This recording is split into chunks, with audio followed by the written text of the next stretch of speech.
Good morning. Yesterday was orientation at Lincoln School for our granddaughter, Lori Ellen, who is going into kindergarten.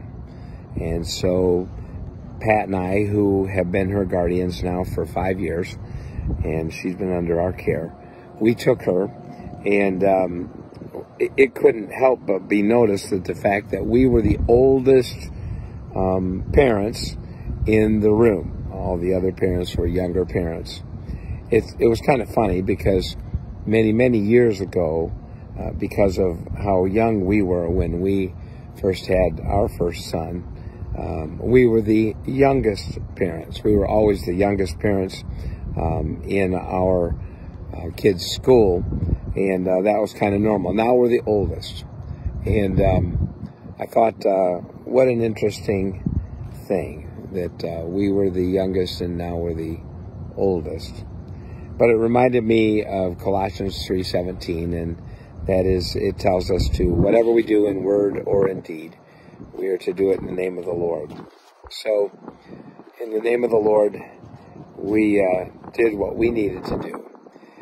You may feel like you're out of season or don't fit.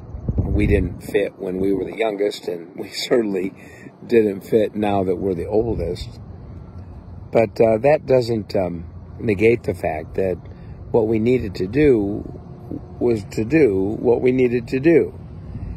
And if we can do what we need to do in the name of the Lord, then it has great reward. It has great blessing.